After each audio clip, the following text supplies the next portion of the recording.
Good evening, everyone. Thank you for joining us tonight and happy Sea Otter Awareness Week. We are really thrilled to present a webinar this evening titled Sea Otters on the Horizon, How Biologists Are Getting Oregon Ready. I am thrilled to have beside me today Amy Hash, Brittany Blades, and Margot Langan from the Oregon Zoo and the Oregon Coast Aquarium as our presenters. So I'm just going to get started because we have so much to cover. And also, thank you so much for being here. I'm going to give a little overview of sea otters, keystone species, and why they're missing here on the Oregon coast. So sea otters are part of the mustelid family. They're related to wolverines, badgers, and minks.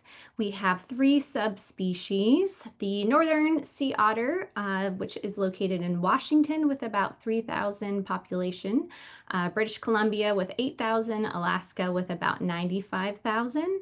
And then we have the southern sea otters, which call California their home, and there's about 3,000 there. And then we have the Asian or Russian sea otter, and in Russia there's about 4,000 to 6,000, and in Northeast Japan there's about 50 individuals. Sea otters are an aquatic marine mammal, so they live the majority of their life floating on their backs in the ocean. They live about 10 to 20 years. They like to aggregate in rafts in the water. And they are not a migratory species, so which is one of the main reasons why we would like to do translocation here in Oregon, because they're naturally just not going to swim back to the home from over 100 years ago.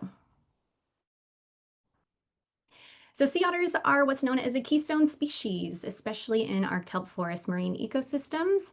And so a keystone species is one that has an effect on its environment disproportionate to its abundance. So basically, in other words, just a few individuals make a really, really big impact. An example of this is how sea otters prey upon sea urchins. And so without sea otters in the ecosystem, sea urchins can overpopulate and overgraze kelp itself, which is really detrimental to the entirety of that ecosystem for the thousands of species that depend on a healthy kelp forest ecosystem.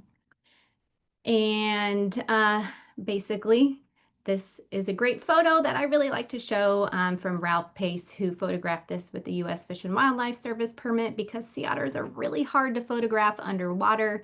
And this just showcases how amazing they are in their native habitat in the kelp forests. This is off of Monterey Bay, California.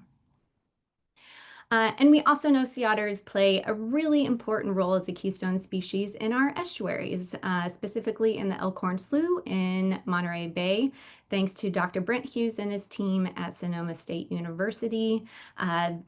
They've published so many research papers. If you really want to dive into that, I highly suggest it. One of those is that where sea otters have returned in the Elkhorn Slough, it's decreased erosion by up to 90% because they are fiercely eating crabs that burrow down and disrupt the roots of that eelgrass. So with them eating those crabs, that allows the eelgrass to thrive. And then they also just recently published some research that the sea otters are consuming invasive European green crabs. One sea otter can eat about 50,000 to 120,000 European green crabs annually. And guess what? Oregon also has these European green crabs, so that would be really amazing, perhaps, if they were to eat those once they were reintroduced here on the Oregon coast in the future. So a quick timeline of sea otters in Oregon overall. So about 2 million years ago, sea otters evolved somewhere near modern-day Russia, eventually expanding their population to the entire North Pacific from Baja California to Japan. And then about 10,000 years ago, Native Americans arrived to the Pacific Northwest, and sea otters thrived along the Oregon coast and became an integral part of the culture of the people there. And there's locations in Oregon today like Otter Rock and Otter Point that are direct translations of names given to places by the Tillamook and Tutuni people that lived along the coastline. And then about 115 years ago, unfortunately, something called the maritime fur trade happened, where fur traders came to the Pacific Northwest to hunt sea otters. I'll go into that in the next slide. And then there was about 50 years ago, a sea otter translocation in the 1970s, which I'll talk about next too. So the fur trade happened between the late 1700s to the early 1900s. So Russian, Spanish, British, and US mariners came to the Pacific Northwest to hunt one of the most precious pelts in the world, and that is one of the sea otter, because they have the densest fur in the whole entire animal kingdom, and it is also very, very soft. So unfortunately, in just a couple hundred of years, they decimated 99% of the global population. And by 1910, that was the last known sea otter pelt traded on the Oregon coast for about $500, which in today's money would be about $10,000. So they were known as soft gold to trade those sea otter pelts. And then in 1970, we did have a translocation effort here. So sea otters from Amchitka Island were moved to Oregon, Washington, British Columbia, and Southeast Alaska to escape nuclear testing in 1969 to 1972. And so nearly 100 animals were released in Cape Arago and Port Orford, and none of those sea otters were tagged, so it's pretty hard to track an individual, but they did manage to have pups and were seen for about a decade after their reintroduction, but eventually they all kind of just disappeared. And so researchers think they just didn't release enough animals initially to withstand natural immigration and mortality rates that happen in a wildlife translocation. But every other sea otter reintroduction has been successful in the past. So we're very hopeful for a future one coming soon, hopefully. So there was 1% that did survive the fur trade, thankfully. So you can see in black there, that's the native range of sea otters from Baja, California, all the way up the eastern Pacific across through the Aleutian Islands in Japan and Russia. And so thanks to that remnant population, about 1/3 of sea otters today are alive, thankfully, due to successful translocation efforts. So while sea otters have been absent here in Oregon and in Northern California, they're also absent still. There was a predator, the sunflower sea star, in our kelp forest ecosystems, eating sea urchins and keeping them at bay until unfortunately about 2013, 2015, there was a marine heat wave, the blob, and big news happening in early August of 2025. International research effort with scientists from across the globe finally revealed the cause of sea star wasting disease. It's a strain of bacterium called, I apologize if I mispronounce this, Vibrio pectinacida. So Vibrio is a genus of bacteria that's devastated corals and shellfish as well as humans. So this is about a decade of research to discover what caused sea star wasting disease. And so now, hopefully, we can use that information to grow sunflower sea stars in labs and reintroduce them in the wild, hopefully that are immune to this bacterium. But that's a side note. Okay, so we lost 90% of the global population of the sunflower sea stars to this bacterium, and unfortunately, they have not bounced back. So now we're missing two major predators that eat purple sea urchins. And so we went from a healthy, relatively healthy kelp forest to now an urchin barren. I'm going to speed things up because I know we've got more to say. So unfortunately, we've lost about 2/3 of our kelp forest coverage on the Oregon coast due to multiple factors, which include the overpredation of kelp by sea urchins. So this is a summary from the Oregon Kelp Alliance most recent Oregon kelp forest status report. So on that sad note, I'm going to pass it over to Brittany and Margot from the Oregon Coast Aquarium, who are going to talk about their efforts and their sea otters at the Newport location there. I'll pass it off to you, ladies. Great. Thank you, Chanel. All right.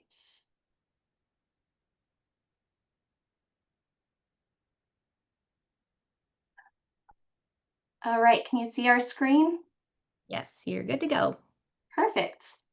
All right. Hi, everyone. I'm Brittany Blades, and I am the curator of marine mammals at the Oregon Coast Aquarium, and I'm also an Elakha Alliance board member. Hi, I'm Margot Langan. I'm the veterinary technician at the Oregon Coast Aquarium. All right, and we're going to talk about the care and conservation of sea otters. And as Chanel had mentioned, they are the heroes of our nearshore ecosystems. But first, let me introduce you to our three sea otters that we have here at the aquarium. We have Schuster, Oswald, and Earl. All three of them are southern sea otters, but we have housed northern sea otters with our southern sea otters here at the Oregon Coast Aquarium before. And what our sea otter plan is for here at the Oregon Coast Aquarium is that we do have all male sea otters, and we are able to provide a home for those sea otters that are not able to be successfully released back out into the ocean. And we have in the past, and we also are planning for the future as needed to train sea otters here that are not able to be released back into the ocean. So that way they can learn all of the very important basic behaviors before going to a facility that has never had sea otters before, just to make it easier on the staff and team, because sea otters are pretty specialized species.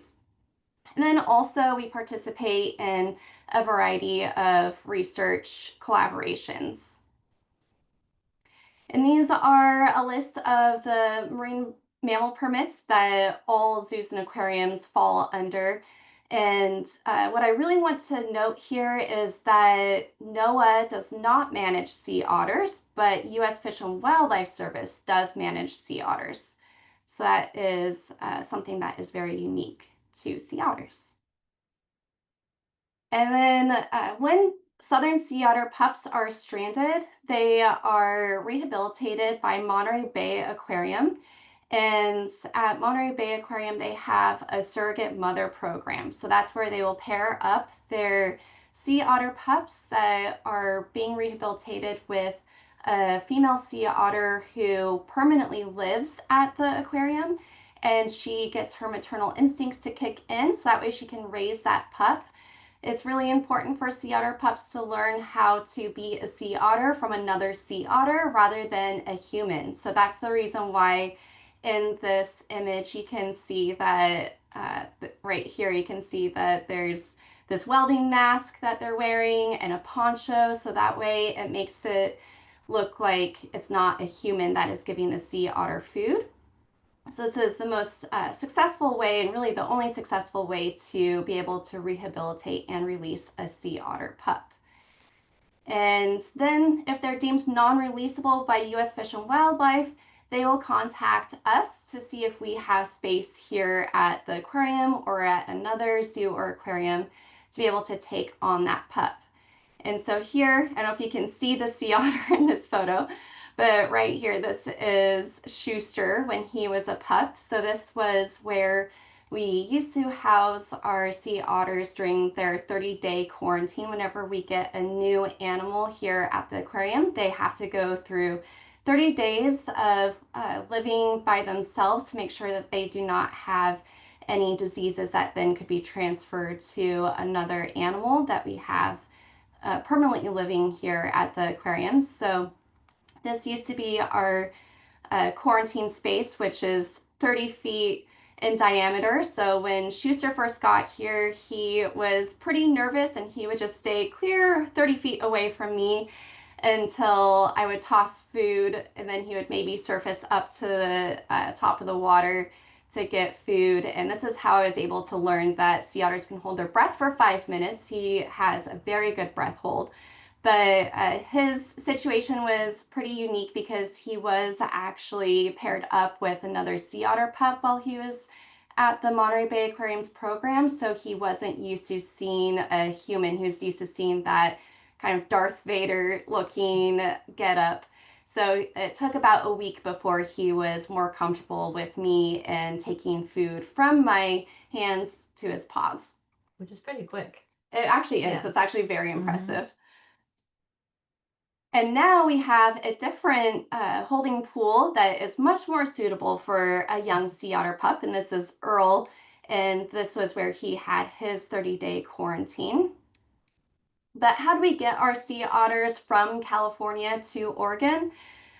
We actually work with a nonprofit called Turtles Fly Too, and that's where pilots will donate their plane, their time, and the gas for their plane to fly us with a screaming sea otter pup from Monterey up to Oregon. And then once we land here in Newport, thankfully the airport is only not even 5 minutes away, it's just down the road. Then we can transport them in the van to the aquarium. And, oops. So this is when Earl first got here, he has a microchip in him, or what we call a pit tag, that has a thermometer inside. So this is where we're reading his core temperature. Once again, sea otters kind of blend into our dark blue aquarium sweatshirts. But when we let him out of the kennel to get into his pool to acclimate his temperature, he did not want to go into the water. He was just staying on land with me. And I actually had to go into the water to get him to go in the water. And as you can see, he was definitely very attached to me.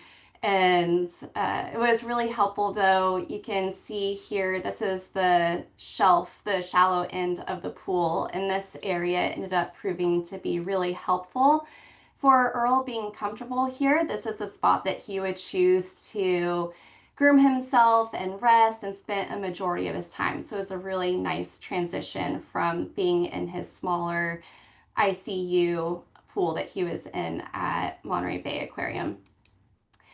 And then sea otters are high maintenance as pups. And so this is just a quick glance at our schedule. The first week was 24 hours that we had to be feeding him.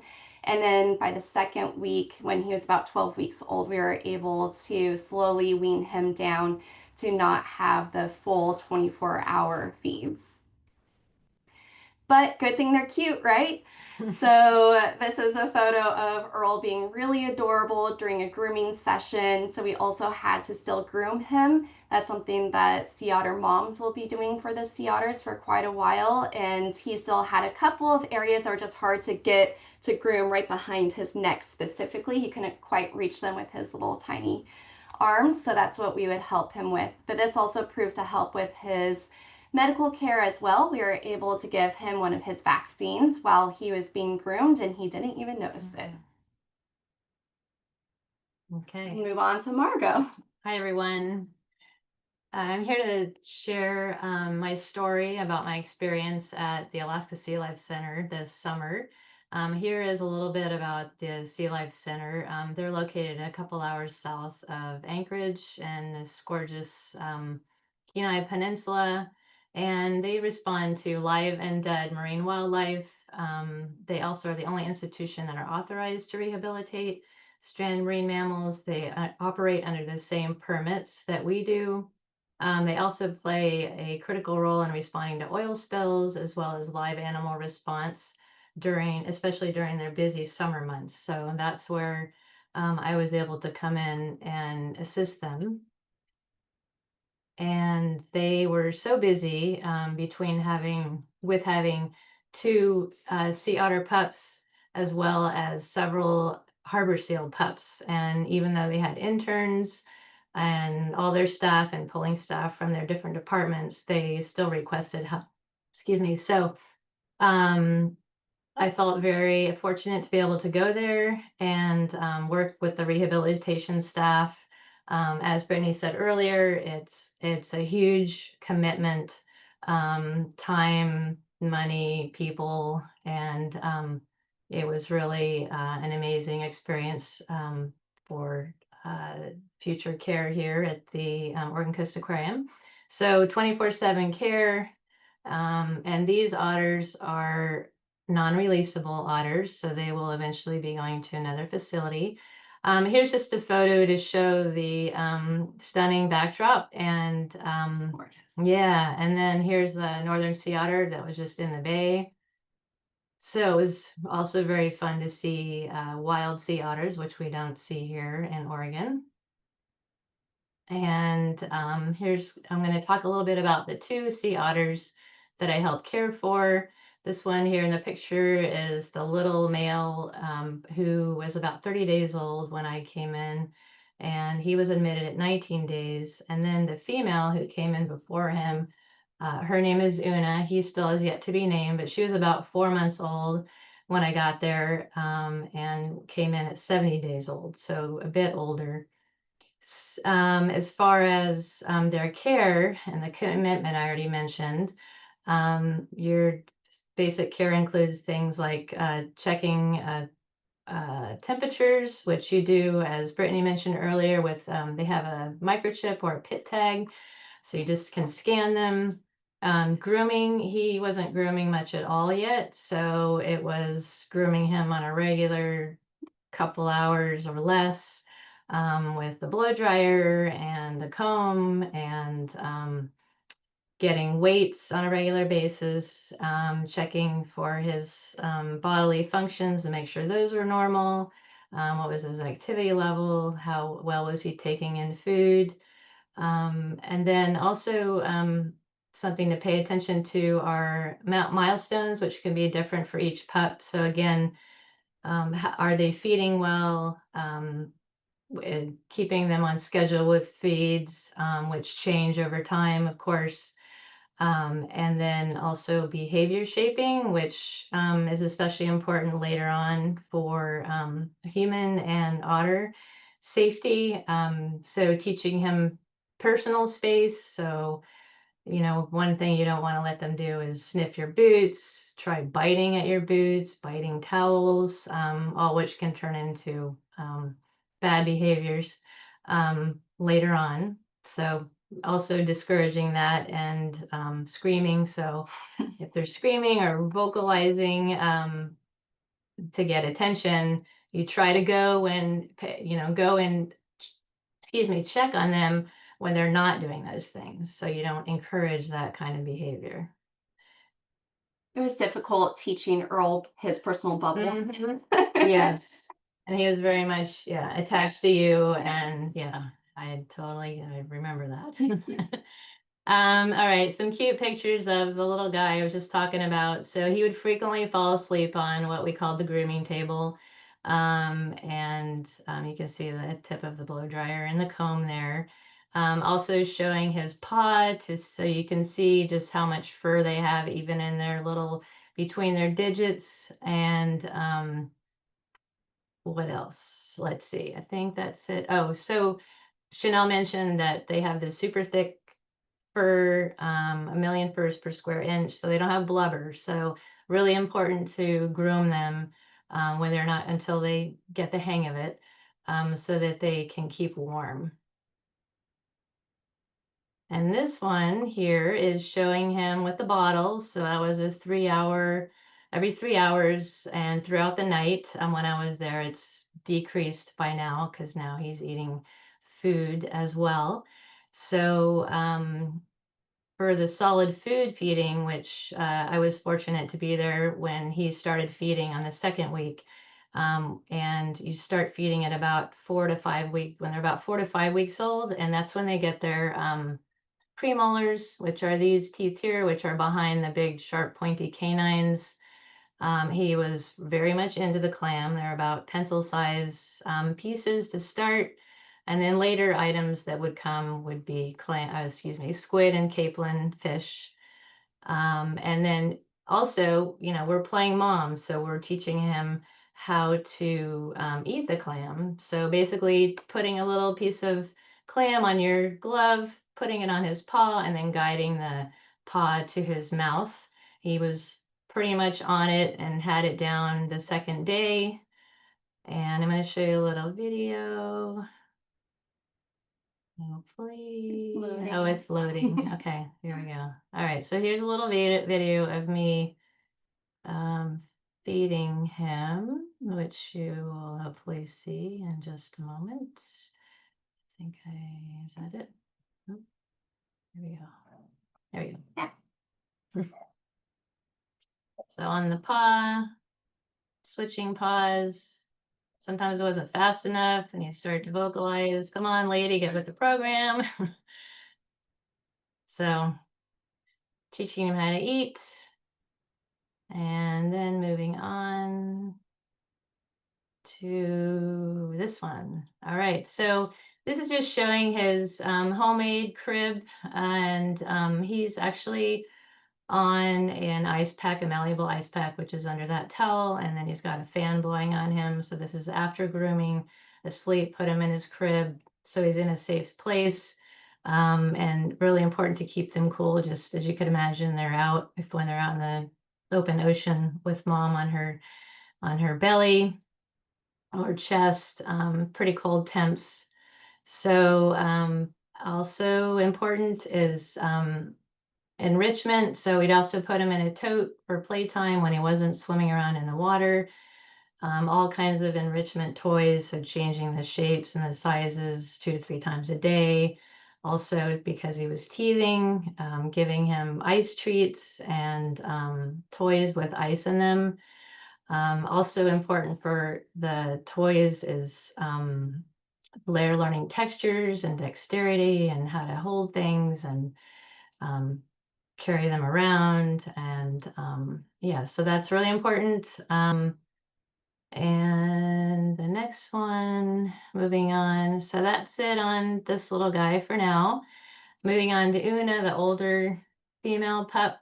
So when I arrived, she was already eating solids off the bottle, and we were feeding her not just clam, but squid and capelin, which is a small little fish. And also in between feeds every 3 hours when I was there, giving her ice treats with food in them. And also, as I mentioned earlier, she was still learning behaviors to establish boundaries, as in when you get ready to go in to feed into her enclosure, you make sure that she's not rushing a gate and that she goes in the water. So that teaches her, okay, to be in the water when we're going to feed, which is actually the same thing we do here with the animals. So they know that's their cue to get fed and start a training or behavior session that they go to water. So it's a great way to start them off. And also her orientation, she's parallel to the deck when feeding, and also leaving a kennel, an empty kennel in her enclosure, so that she can go in and see that the kennel is a safe place for later, if we need to transport her, or they need to transport her, or do any kind of medical behaviors in the kennel, it's a safe place for her. All right, so next I'm going to show you a little video, and this is her with what we call a clamsicle, which is an ice cube with clam in it, and she's banging it on a bowl that had an ice treat in it, which she wasn't able to get away. So she's already using the ice cube as a tool to try to get the enrichment item out of the bowl. So pretty impressive, just instinctually knows how to do that. So lots of those to keep her engaged and not bored or getting any kind of disruptive behaviors. And moving on. All right. So much more about enrichment. It's fun to do, fun for the animals. You can create whatever you want. So there's some fish with ice, all kinds of different toys. And the center had all different kinds of totes depending on the age of the otter. You could choose toys to put food in, freeze it or not.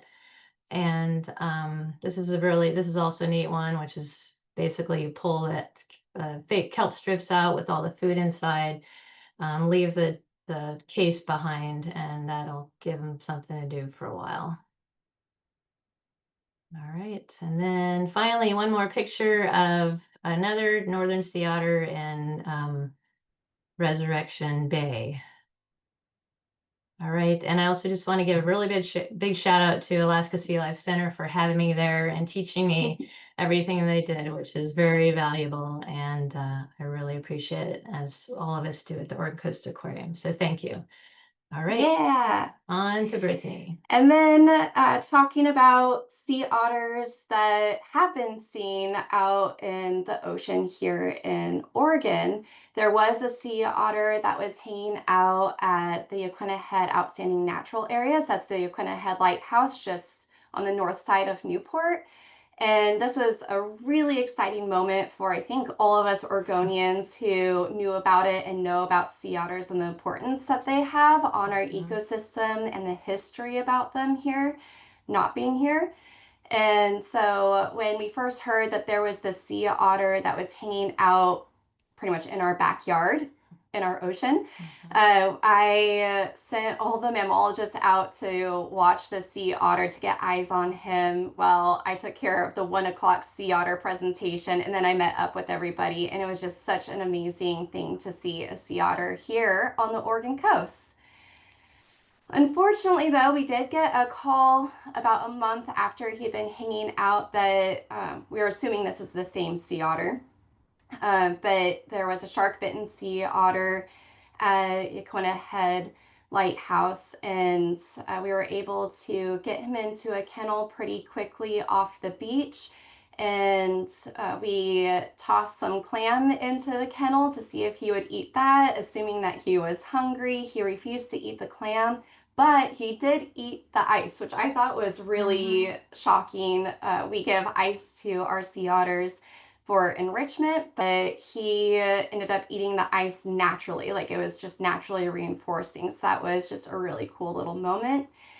And then once we got him here to the aquarium, we anesthetized him, and we were trying to decide whether or not he really was a candidate to enter rehabilitation, and consulted with all agencies and other facilities to determine if it would be if he was a good case to rehabilitate. And we did determine that it would be a difficult case, but it would be worth trying to save the sea otter, the one only living sea otter known in Oregon, and wild sea otters. So unfortunately, though, after 3 days of showing some improvement, he did end up succumbing to his injuries on that 3rd day of rehabilitation. But we learned a lot from him, and because of him, we changed some of the plans for our Marine Wildlife Center that we're in the designing process at this point, and decided to include pools that are sea otter proof, but can also still be used for other pinnipeds. So up until this point, we did not have a plan to rehabilitate sea otters in our Marine Wildlife Center. And here is talking about our Marine Wildlife Center. One of the biggest parts is that we are building a veterinary hospital. And so this will also be able to be used for animals in our permanent care here at the aquarium. So that can also help us with their needs, as well as animals that are needing to be rehabilitated. A majority of the animals that will be going through this center are going to be birds, and then sea turtles that strand in the stormy weather months, which we are starting to come upon. Today's the first day of fall. So that goes until about March or so that we'll get sea turtles that end up stranding along the Oregon coast. And then there's a lot of other great opportunities for this wildlife center, as well as continuing education for animal care professionals and veterinarians, partnering with universities and different fisheries and wildlife agencies. And the only marine mammals we are or will be permitted to rehabilitate are Guadalupe fur seals and sea otters. And another reason why we decided to focus on sea otters for a big portion of the marine mammal area of this center is because there are more and more cases of sea otters stranding along the Oregon coast.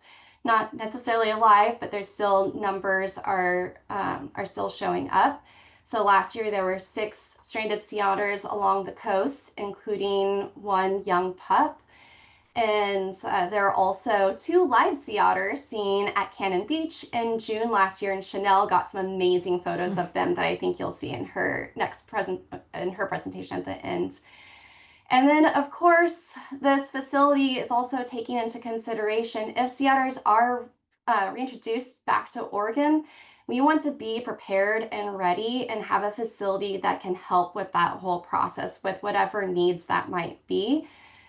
It's much easier to make a pool sea otter proof or to start with it being sea otter proof, and then you can put pinnipeds into it. It's much harder to have a pinniped pool for seals and sea lions and then try to make it sea otter proof. So here is the blueprint for our center, and that red circle is around our hospital section. The next circle, this is my favorite section. We have 2 sea otter ICU pools, and this is directly because of what we had to go through with that rehabilitated sea otter.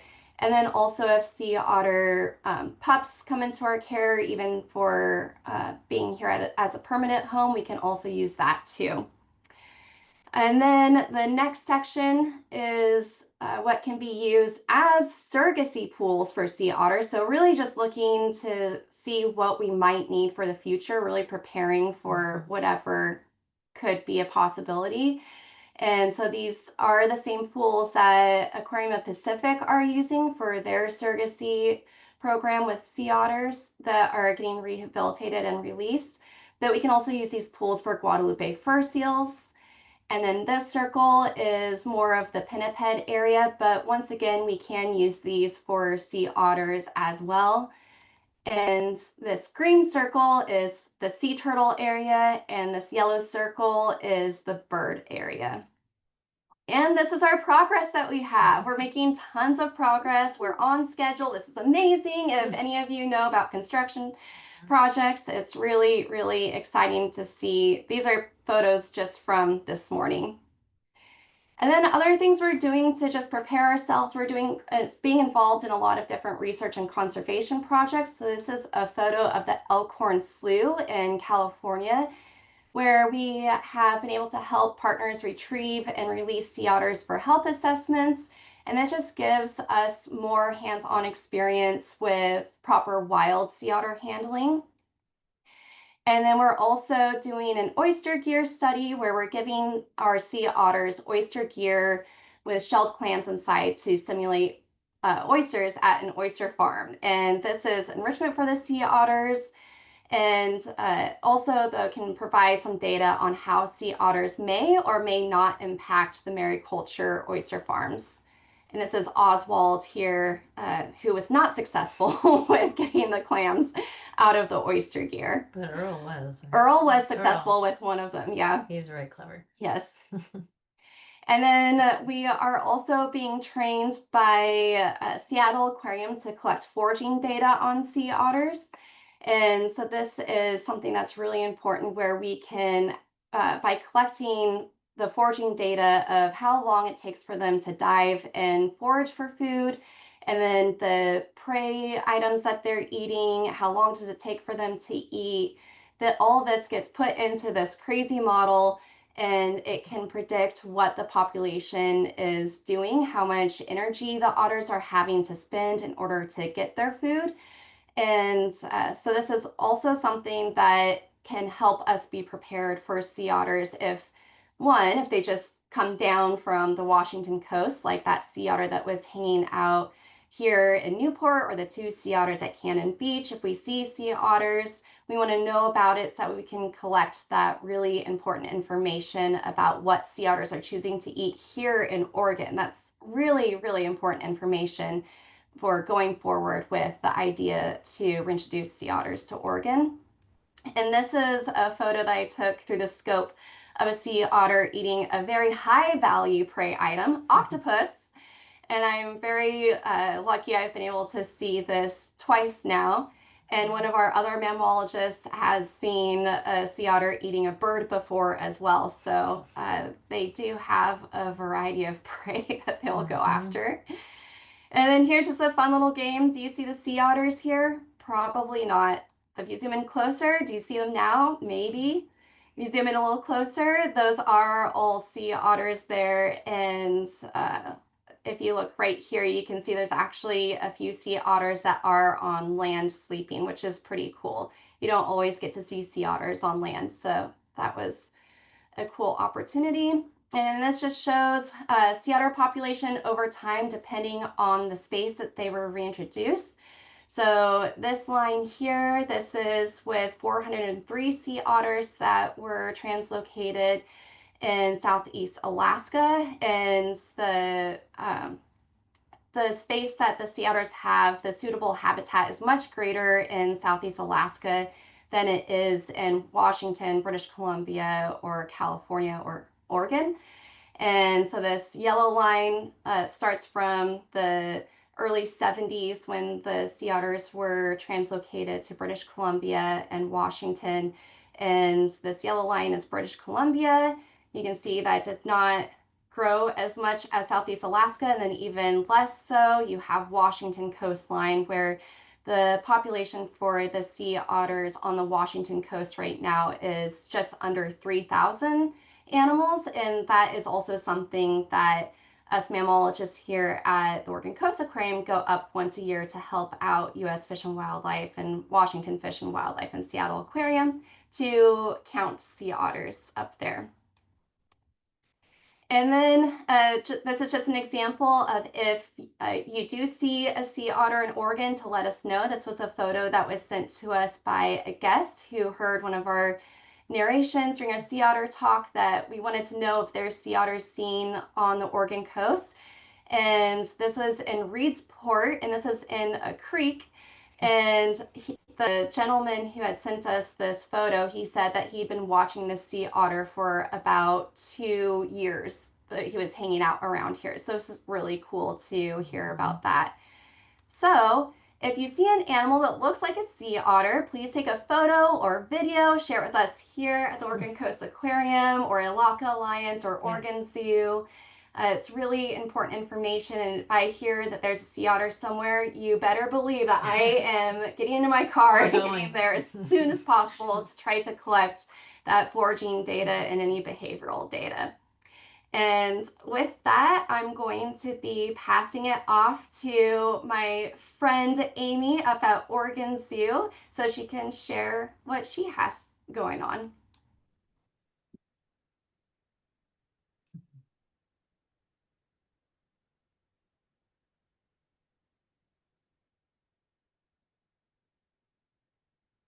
All right. I assume I'm okay to hear me, Chanel? I can hear you. Very good. Hi, everyone. My name's Amy Hash, and I am the Marine Life Area Supervisor out at the Oregon Zoo, and I have been working with sea otters the most of my career. And the Oregon Zoo has a great partnership with the Elakha Alliance, and we have been a staunch supporter of their mission for many years. And I have had the privilege of also becoming an Elakha Alliance board member earlier this year. So I'm going to have trouble following up with Earl and all the small sea otters that Oregon Coast Aquarium folks showed, but I'm going to do my best to talk about our sea otters. So I'm going to kind of talk about the future for sea otters at the Oregon Zoo and a little bit of history on our otters as well. So the Oregon Zoo first welcomed sea otters to the zoo in 2000 when we opened our Stellar Cove habitat. We were joined by 2 young otters, Eddie and Thelma, who were deemed unreleasable down at the Sea Otter program at Monterey Bay Aquarium. They were housed at the Point Defiant Zoo while we were doing some finishing touches on our new habitat, and then they were transferred to us in June of 2000. And before we were able to get Thelma on birth control, staff came into a baby otter early one morning, which is that lovely photo you see there with Thelma holding her baby. So although this was not, oh, thank you, Chanel. I'm sorry, I'm not sharing. Sorry, I didn't want to interrupt you while you were talking, but I just wanted to make sure thank you. information was being shown. Stop everything. Also, thank you everyone for asking questions in the Q&A feature. We're going to have a really great discussion after this. Of course, we're going to have some technical difficulty with me.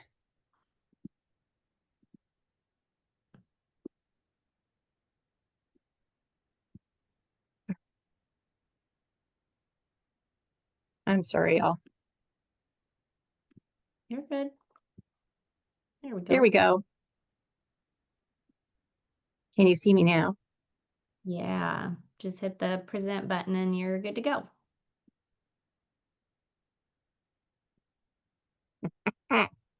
Slideshow. Slideshow. You think we didn't try this earlier, and we did. All right, you're good. All right. So we opened the sea otter habitat, as I said, and we came into a baby otter. So needless to say, that was not an ideal situation because these animals are under the authority of the U.S. Fish and Wildlife Service. And they do not want us to be breeding these animals in zoos and aquarium. They want us to be saving space for any sea otters that need to come in from the wild for any reason. And so that's why they advocate for us not breeding these animals. It was the cutest surprise, as you can imagine. And we ended up naming this baby Oz, and he did well, and he ended up at the Georgia Aquarium. And so since that time, we have welcomed all from the Monterey Bay Aquarium's SORAC program.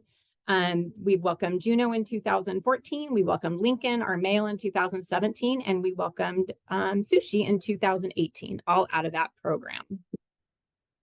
So in 2016, we were awarded a grant from the Sea Otter Foundation and Trust to help build a nursery.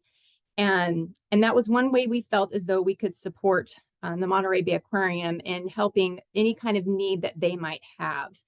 So although all the different nurseries can look a little bit different, like Margot showed in her style at the Alaska Sea Life Center, they can have a crib setting. Ours, we built it after this model. We built our nursery in-house, and we got a grant from, again the Sea Otter Foundation and Trust. And we also sent staff down to the Monterey Bay Aquarium in order to learn how to take care of otters. And that was an effort just to help with anything that they need down there. They often get inundated with their program with otters, or they only have a limited amount of surrogate moms in that program. And if they don't have enough surrogate moms, then staff are taking care of the animals.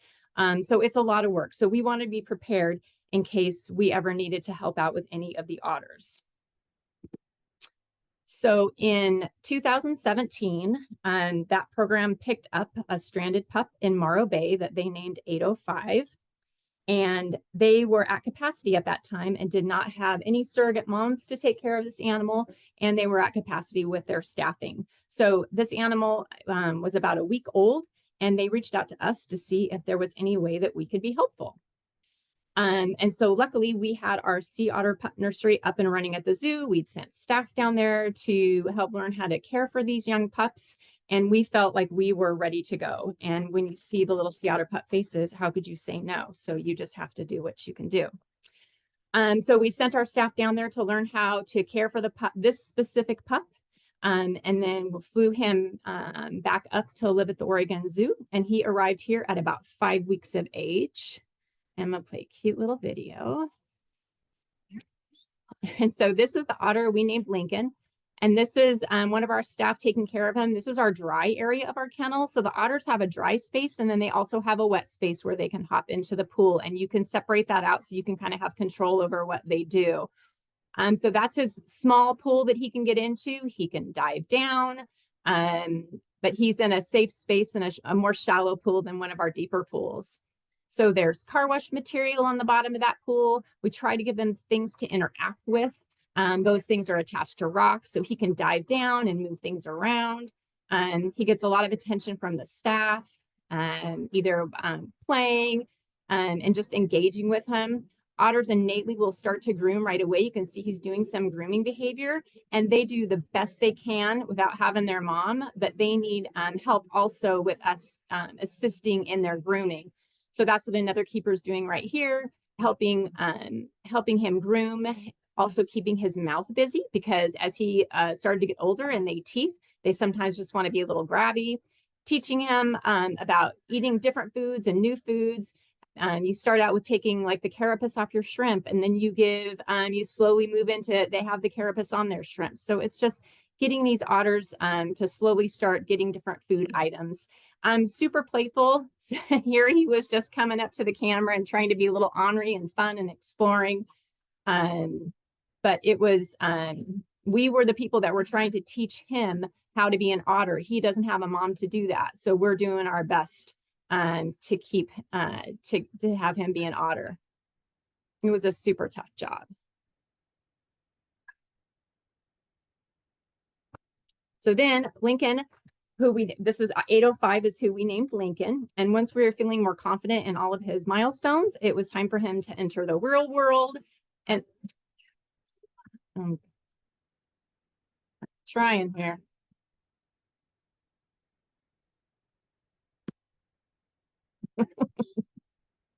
Okay, I got to get to the next slide. My apologies.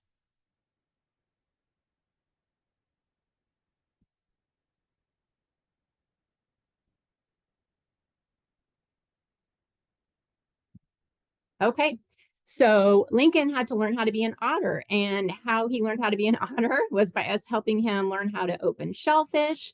You might start out by giving him a mussel that's closed up or a clam that's closed up, or excuse me, slightly open, and then you start giving it to him when they're more closed up.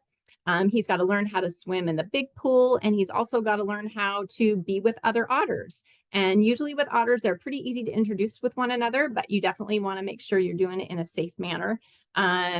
So they also feel safe and secure also. And so with the passing of the new bond that we just did at the Oregon Zoo, we are at the initial stages of planning a new sea otter habitat, and we're asking ourselves, what is the role that we will take in sea otter conservation and reintroduction?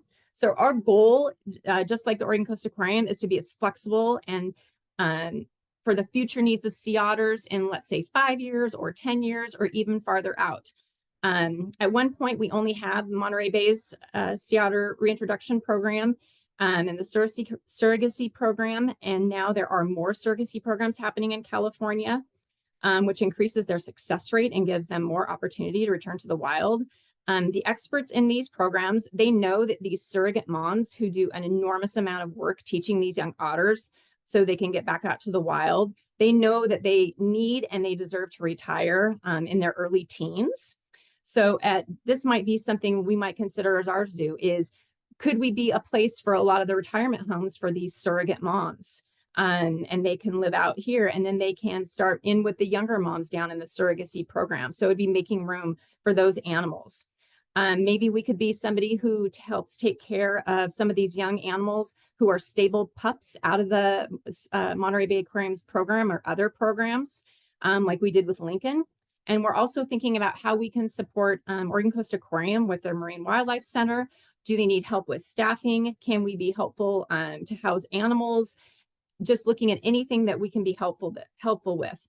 So we also want to build so we can be a resource for unknown needs that might arise with the Oregon Sea Otter reintroduction efforts. Everyone can play a role in sea otter conservation and reintroduction, and we're excited to see how flexible we can build our new habitat so we can meet both the known and the unknown needs of the future of sea otters. And we also know that collaboration is key in all of this to be successful. We are a small group of aquariums and zoos with sea otters in the Pacific Northwest, and we rely on each other for many things. So in 2003, for example, we sent our otters to Point Defiance while we were doing renovations on our habitat. In 2011, Seattle Aquarium sent an otter here while they were doing renovations.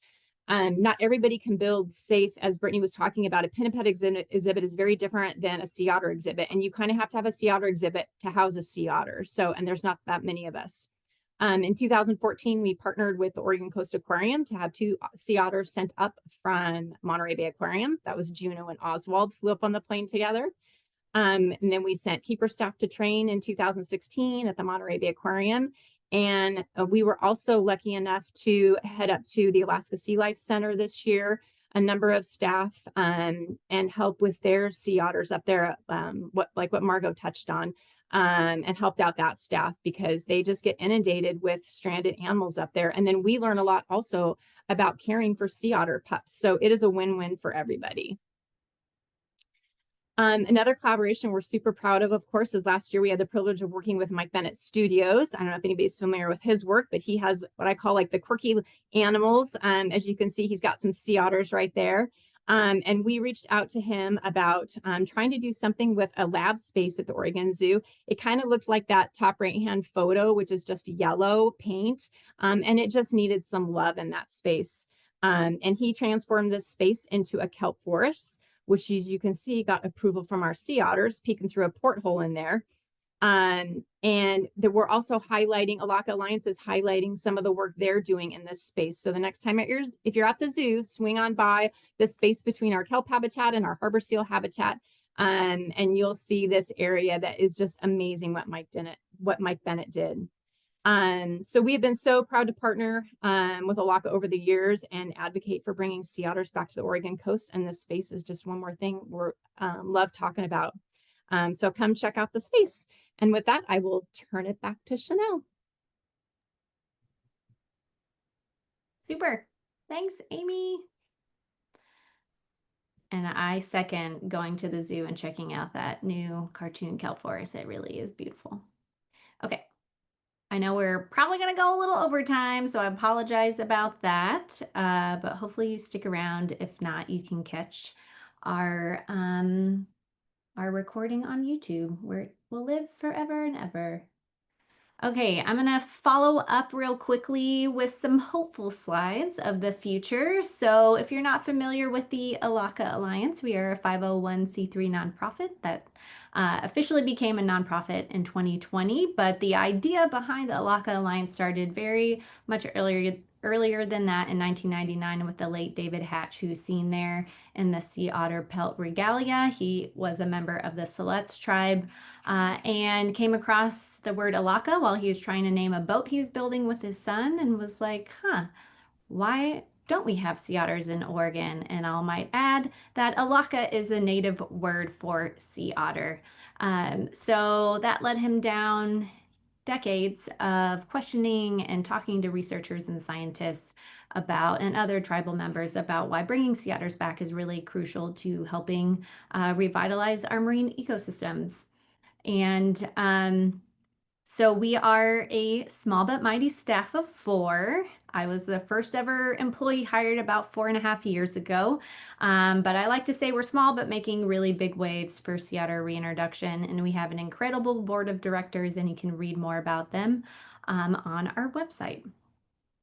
And so our mission is to make Oregon's marine and coastal ecosystems and communities more robust and resilient by restoring a healthy population of sea otters back here on the Oregon coast, where they once lived for 10,000 plus years.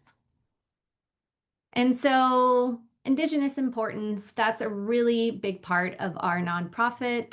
Thanks to David Hatch from the Siletz tribe for really starting rolling this movement in motion. But we know that there's at least 6 different words in 8 different languages just along the Oregon coast alone for the word sea otter. Sea otters are passed down in stories from elders. They're often seen kind of as a trickster. And something else that's really crucial is that sea otters from both the northern subspecies and southern species, both of their bones were found in shell middens off of the Oregon coast. So we know that they intermingled along our coastline. So it would be really amazing to increase the sorry, it's late. So I had a long day. I apologize. To increase the overall genetic diversity of the species in the long term if we do a sea otter reintroduction here along the Oregon coastline. And I will mention that there's only a northern and southern subspecies because there is a geographic divide due to the fur trade, but ultimately the sea otter population, their native range was pretty substantial and linked together. So there's not really any genetic diversity or differences between the 2 subspecies. Okay, moving on. So we're really also wanting to get the science right as the Elakha Alliance. And so we published a scientific feasibility study. It is all available on our website that takes a deep dive on, is it even feasible to bring sea otters back? We hired the top 6 sea otter scientists to determine that. And thankfully, yes, it is feasible based on a whole number of different factors to return them back to the Oregon coast and estuaries. As we have learned earlier in this webinar, are a key place for sea otters to potentially re-inhabit here along the Oregon coast. And U.S. Fish and Wildlife Service also published their own feasibility assessment on sea otter reintroduction in Northern California and Oregon. And they also said, yes, it's ecologically feasible to do a sea otter reintroduction in both Northern California and Oregon, but U.S. Fish and Wildlife Service has not taken a position on this point, whether to move forward or not. And some really positive news at the start of this year.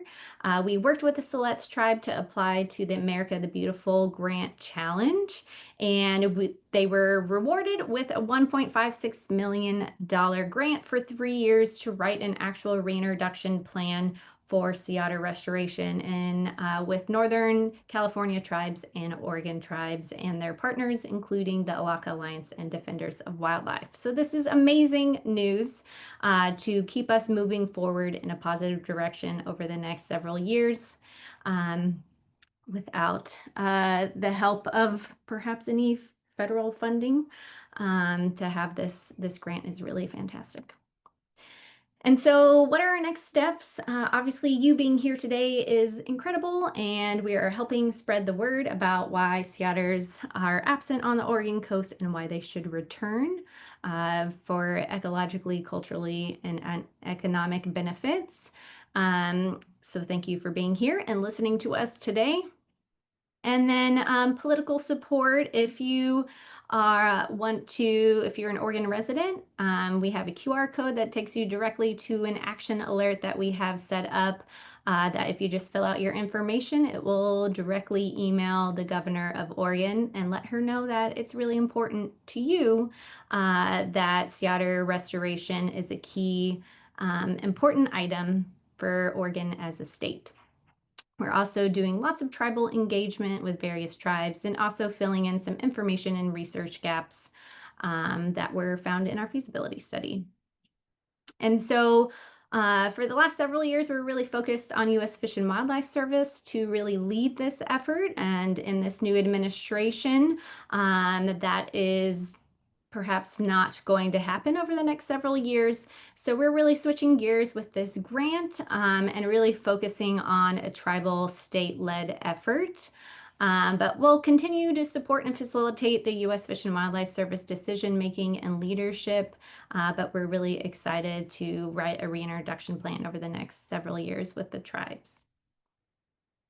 So as the director of outreach, I'm going to pitch this all the time, is to follow us on social media. If you want to just take a deep dive on learning a lot about sea otters, go to OregonSeaOtters.org, our website, and you can learn all about that in kelp forests. And also our YouTube channel is really amazing for some really wonderful science information.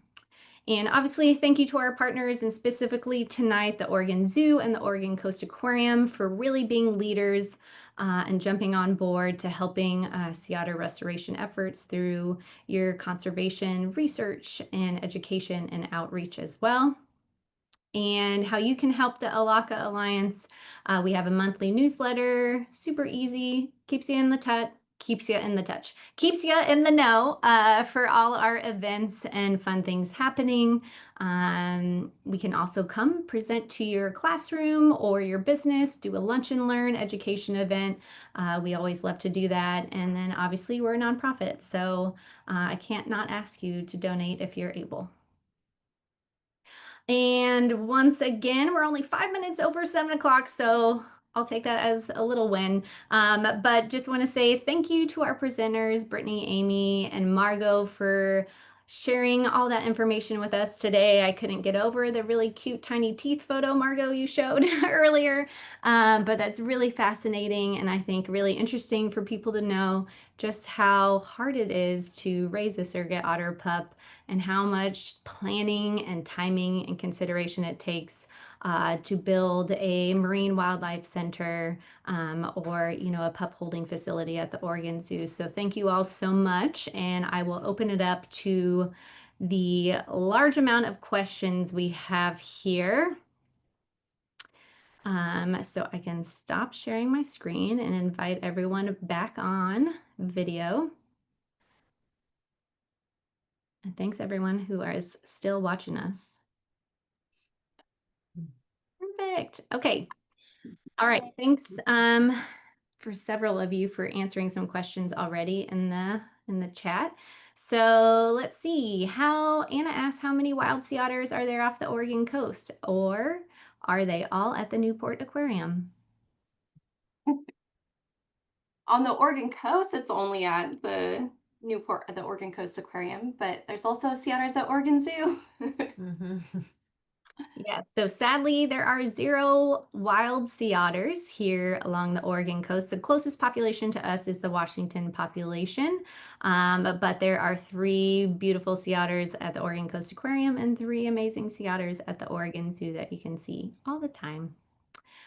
So thanks for asking that. All right.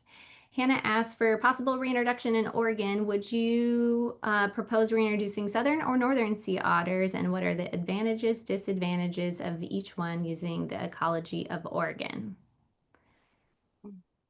Do you want me to take that one? Or do you Yes, or go for it? okay. So there are pros and cons to both. I mean, it could be a combination of both, could probably be a really good possibility. There's no decision on what the source population would be, but there is a larger population of sea otters off the coast of Alaska compared to California, but proximity, the southern sea otters in California are closer to us. And for ecology wise, I don't know that would really make too big of a difference on which group you would be choosing. Great. I think you answered that. Okay. Let's see here. We've got Vivian, who is 9 years old and a 4th grader, and her brother Alex, who's 6 and a 1st grader. And they want to know, how can we help at our school, the Catlin Gable School in Portland? Mm. Oh, I love that so much. So since you're in Portland and that's where I'm located, I would love to come present to your Mhm. school if you want to do a whole assembly or for your classroom. I already pulled up my link for inviting us to speak that I'll put in the chat. So that would be great. And also sometimes school groups have done fundraisers, like selling greeting cards or something like that, that is a little fundraiser for our nonprofit. That's also a possibility. So thanks for asking that. That's wonderful. Okay. So there's several questions about bottle feeding. And so some people want to know, do baby sea otters nurse from their moms? Yes, they do. Much better than a bottle, but they don't always have that option. Great. Yes, they are a marine mammal. Let's see. Okay, maybe this is a fun one. Why are sea otters under the jurisdiction of U.S. Fish and Wildlife Service rather than NOAA? Are there different rules or reintroductions with one agency versus the other? That's a really good question. Mhm.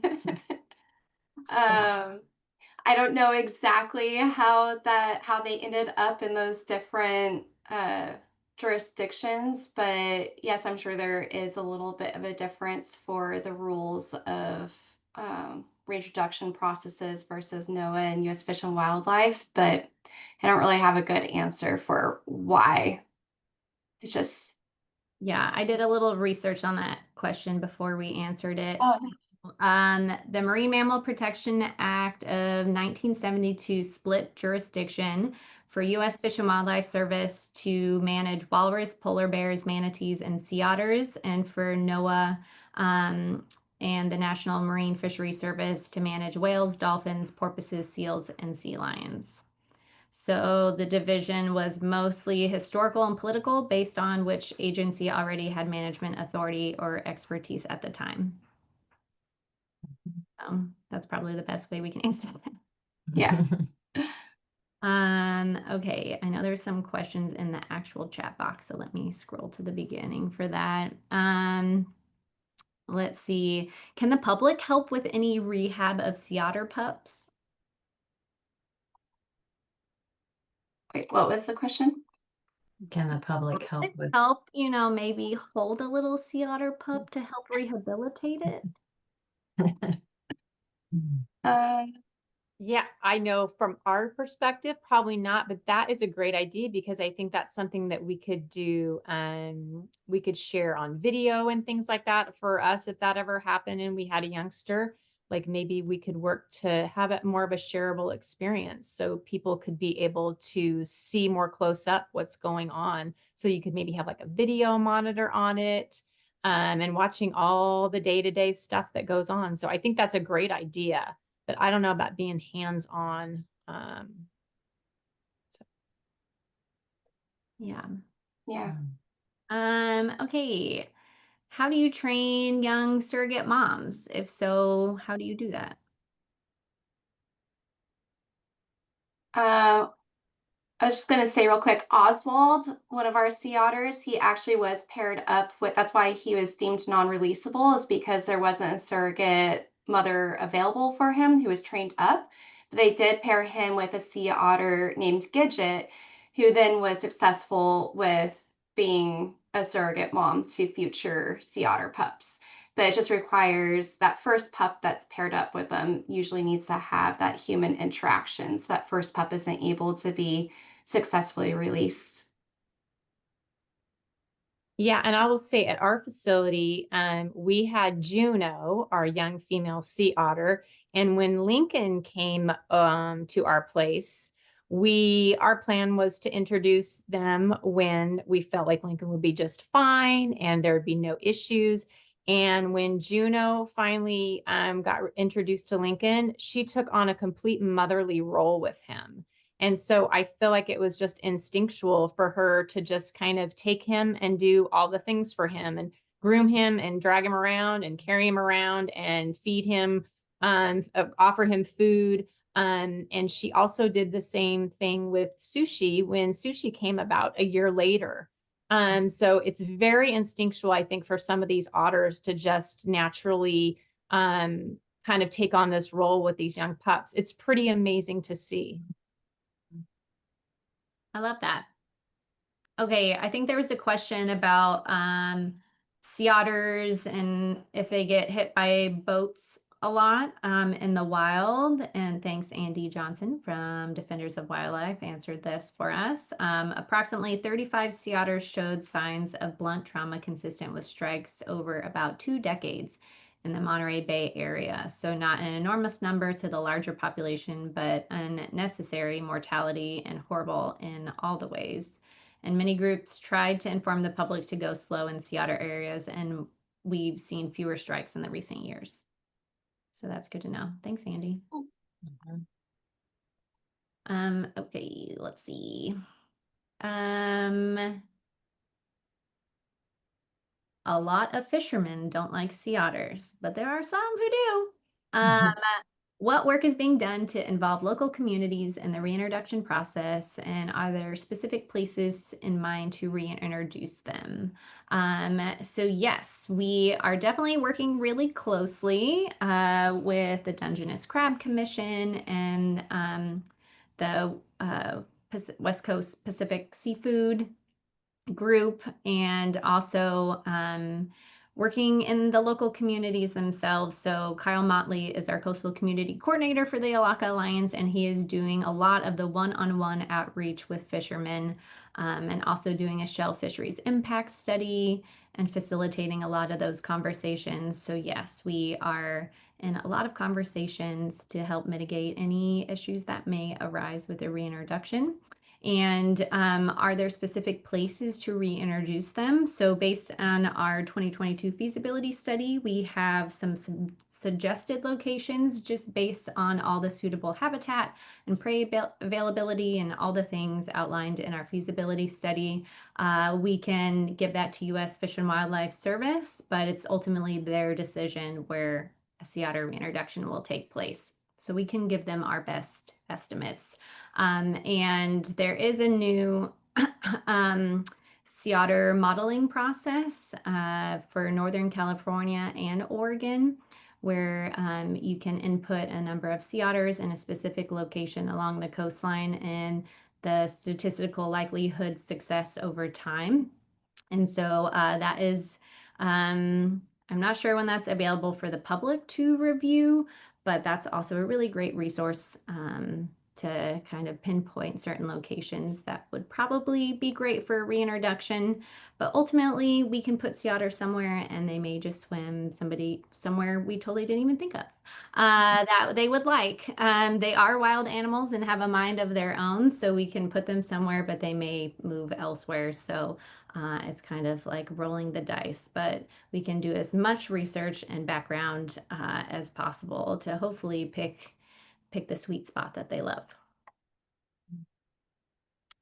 Okay, maybe we'll do a couple more questions. Let's see. So where is the new facility, the Marine Wildlife Center, Brittany? Where is that located exactly?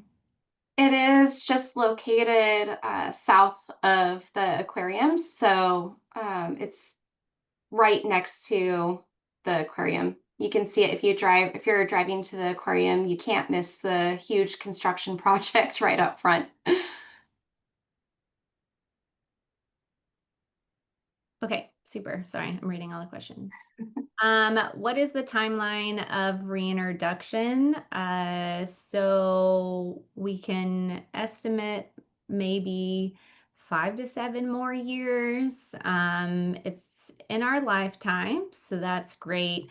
But yeah, all the things have to fall into place. But we are working really diligently to make that happen. And I think working with the tribes and Oregon Department of Fish and Wildlife Service, we will have a lot of momentum in the next several years to make that happen. Oh, right. Let's see. Do you all see any more questions that you would like to answer? I see one that is just saying, is there a way to bring this knowledge to the Midwest? Is this shared with aquariums there? And I actually just got back from the AZA conference. That's the Association of Zoos and Aquariums. And we all work really well together with sharing information. I know that Elakha has also worked with Cincinnati Zoo, and they're going to have messaging about sea otters in Oregon. And so there is a lot of, we're all connected, just like how Amy and I are working together now, and we all share the information with each other. Yay. Yes. So this is a group effort. And I think that's a great thing to end on.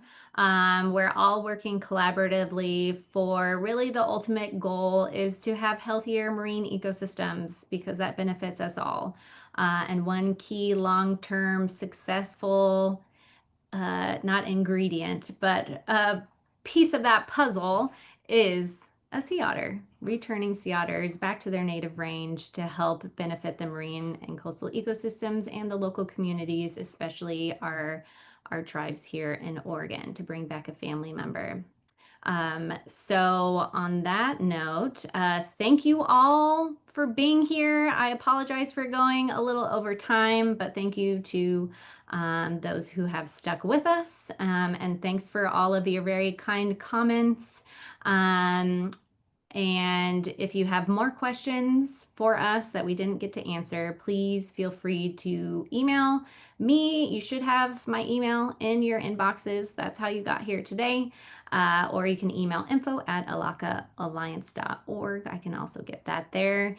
And once again, thank you, Amy and Brittany and Margot. And everyone stay tuned, and hopefully we'll have some exciting updates at next year's Sea Otter Awareness Week. Yay. Thank You're you. welcome. Thank Thank you. you for having us. Happy Thanks, Sea Otter Awareness everyone. Week. Yay. Bye.